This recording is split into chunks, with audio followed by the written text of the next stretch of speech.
This episode of ETC is brought to you by Mad Max Fury Road. What's up, guys? Welcome back to Tech Tuesday. I've got one of those things that everybody wants. Now I have it. It's my monorover. Whoa, whoa, whoa, Elliot. No, it's fine. It's fine. It's fine. Get off of it. No, no. Come on, get off. Make love to it. No. Make love to it. No. Whoa. Whee. Anyway, in the New York Times this weekend, they ran a very long story about what it's like working for Amazon, the largest retailer in the world, which is owned by Jeff Bezos, the 15th richest person on earth, worth $34.8 billion. That's sad that he's worth that much and still just 15th. He's got to be very angry about that. Bill Gates has like double that. According to a lot of people they talk to, it fucking sucks there. Turns out everything we as consumers love about Amazon, like the ability to buy damn near anything at a great price and have it appear on our doorstep impossibly fast, comes at the cost of a lot of Amazon employees' sanity. Now, working in the tech field, or really any industry where huge amounts of money are on the line, is always going to be stressful. I mean, we all just kind of assume that. What's troubling about Amazon as it's presented in this article is just how stressful working there is. Yeah, employees are basically under constant review, not only from their supervisors, but also from their coworkers. They do it thanks to an anonymous feedback system any employee can use to complain about another employee's work ethic. I think, like they deal with all customer complaints are like brought to them as well. Damn. Anyway, yeah, and Amazon's corporate culture strongly encourages pointing out other employees' weaknesses. Wow. Which in a perfect world would be great, but in practice results in survivor-like alliances and backstabbing, not to mention the stress of knowing that you could be on the chopping block at any time. Yeah, employees are expected to work 80 or more hours a week and be constantly available via phone and email to deal with issues as they arise, even if it's in the middle of the night. The work-life balance there sucks, especially if you have a spouse and kids at home that you probably never get to see. Whoops. Yeah. And God help you if you get sick or are dealing with a personal tragedy. One anonymous former Amazon employee told the Times that after a failed pregnancy resulted in a stillborn baby, she was told that her performance would be monitored extra closely to make sure that her focus stayed on her job. Jesus Christ. According to the article, a phrase used by a lot of current and former employees is, quote, Amazon is where overachievers go to feel bad about themselves. Because of this, not a whole lot of people last longer than their initial 2-year contract. And let's say you make it a year and decide, fuck this, I can't do this anymore. Yeah. Well, now you owe Amazon back all of your signing bonus and relocation fees. Yeah. So a lot of people just tough it out, make it 2 years, and then get the fuck out of there and go work for Google or Facebook or Microsoft or whatever, which is stressful, but just less stressful. Yeah, so that's like the tech and the executive and the white collar side. Then there's the warehouse side of Amazon, which sounds like absolute hell. The quotas require workers to basically sprint around the warehouse all day with very few breaks. And during summer, some of the warehouses have brought in ambulances to treat dehydrated workers in case they pass out, rather than just installing air conditioning. Now it costs too much. Yeah. And if you do end up passing out, they just cart you away and they're like, scab, get over here. The whole article is really worth a read. It paints Amazon as a survival of the fittest, Hunger Games style company that chews up employees and spits them out in order to find the best of the best of the best at the expense of pretty much everyone else's sanity and well-being. Yeah, of course, Jeff Bezos took issues with the New York Times portrayal of his company, saying it's not the Amazon that he knows, but then again, he's the CEO. Also, it's not like other huge retailers or tech companies are a joy to work for. Yeah, I mean, Amazon sounds like a shitty place to work unless you're an incredibly career-driven person, but then again, so did Apple under Steve Jobs, and so do loads of other tech companies. Even working on Wall Street or working in the Hollywood studio system can be absolutely horrible unless it's really, really what you want to do. Yeah, I don't think there's a job really in tech, Hollywood, or anything like that you do work a normal 40-hour week. No. It seems to be like you kind of just go until the job's done, which a lot of the times takes way longer than you thought it would be. Yeah. Now, the people complaining about how shitty it is to work at these jobs raise a lot of valid points, but then again, they're also earning a lot of money from salary and stock. It ultimately comes down to how much you're willing to sacrifice for the almighty dollar. But happiness and financial success means basically the same thing to so many people in the US, and that's kind of fucked up. If this was like Europe, you get a lot of this stuff's I like just hit myself in the balls. Yeah, a lot of this stuff's like straight up illegal in Europe. Like you can't.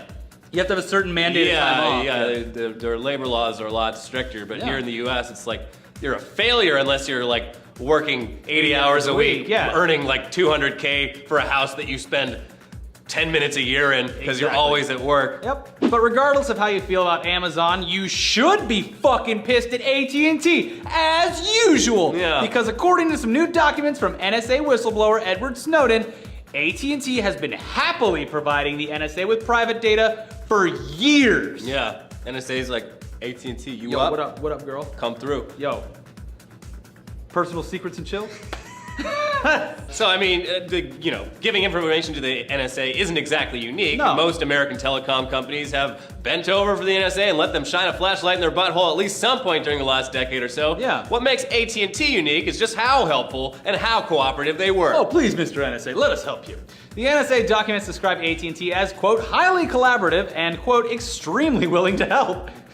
Bro, that's a gold star from the NSA for AT&T. They gave the NSA access to metadata from billions of private emails and phone calls, and even helped them set up their wiretapping operation at the United Nations building in New York. Happy to help. Great, yes, thank you. So AT&T's cozy relationship with the NSA has been basically public knowledge for the last 9 years, thanks to articles from both Wired and Salon that basically exposed all this way back in like 2006. Yeah. But this new info is just icing on the shitty cake. Yeah. But guys, the NSA isn't the only branch of the US government that sucks. Compared to the NSA's tech-savvy infringement on everyone's privacy, the IRS has taken the exact opposite approach to fucking us all over by letting all their taxpayer data get easily stolen by Russian hackers. Not all of it, but a lot of it. Yeah. Whoops. So back in May, the IRS admitted that hackers had used the IRS website to steal data on around 100,000 people, and now it's turned out they were actually lowballing everyone with that number, and the actual number is somewhere above 600,000. Whoops! So now, thanks to the IRS being shit at cybersecurity, over 500,000 Americans' information is just out there floating around the black market, waiting for someone to buy it up and try to open a credit card under your name. Whoops! But hey, at least the IRS alerted all the victims several months after the initial breach. Whoops! All right, well, now that we've shit on 2 huge companies and 2 huge government agencies, sorry, let's talk about Google, who probably isn't too fun to work for either. But they have way more control over our lives, so we're cool with it. Google. Yeah, no, you're fine. Yeah, come through. You're good. Google also seems to genuinely want to improve the world while they take it over as our new benevolent overlords. And the latest example of this is Project Sunroof, which takes all of the data that they've been gathering through their Google Maps service over the last decade and a half and uses it to let homeowners know exactly how effective installing solar panels on their roofs would be. I like this. So solar panels can cost a lot to install and can end up ultimately being not worth it if your roof doesn't get enough direct sunlight during the day. But it can be worth it because you can sell that power back to the Depends on the municipality. Yeah. But thanks to Project Sunroof, you can just go to google.com/sunroof, enter your address, and see how much you would save on your energy costs if you installed solar panels on your roof. Asterisk, the project is currently only available to people living in greater San Francisco, greater Boston, and Fresno of all places. Yeah. But hopefully it expands. Lots of sun there. Yeah, hopefully it expands to Los Angeles because we got all the fucking sun in the world. It's sunny year round. Although neither of us can afford actual houses, but I'm sure we could suggest it to our landlords. And our friends with money. All right, now finally, take a deep breath because in super important, life-changing Google news, they've officially announced that the next version of Android, Android M, is going to be called Android Marshmallow. Okay, now you can breathe. Now you can breathe. I've been on the edge of my imaginary seat for months. What were the other options? It was like Marscapone, Mars Bar. Because they did Kit Kat. Yeah. I don't know. All right, so Android Marshmallow, great. Also, guys, we wanted to do a little quick kind of recap. We did a story a couple weeks ago and a podcast with Rob Fee a couple weeks ago about how the Fat Jew is a gigantic fucking plagiarist. Oh, yeah. And it all came to a head this past weekend because it was announced that he was signed by CAA. Creative Artists Agency. It's a big agency here in the Tinseltown. And he had a pilot in the works with Comedy Central. So when the entire comedic community found out about this, like all actual comedy writers, they launched this huge anti-Fat Jew campaign on Twitter. It was amazing to witness all weekend. It was great. Twitter was fun this weekend because everyone came together, banded together to hate Fat Jew. Yeah. deathandtaxes.com. If you go to deathandtaxes.com, they have had some incredible coverage of this whole thing, including a comprehensive guide to all of his thefts. And aside from that, he lost his Comedy Central pilot. They took it away. Yep. No more show for you because it's not wise to invest money in people who with no creative abilities of their own. Yeah, so that's all good news, guys. We'll put a link in the description for the article. I'll send you the comprehensive list that Death and Taxes did. Great website, by the way. It's like, how did you describe it? It's like BuzzFeed for cynical people like me. Yeah, it's great. So we love that site and we love the guys over there. So check that out. And also, we got this monorover thing from the guys at Monorover. It's one of those things we've been seeing everyone riding around on. And basically. now we've experienced it for ourselves. And when I saw people on, I'm like, oh, that's so stupid, I want one. And now people see me on it and they're like, that's so stupid, I want one. Yeah.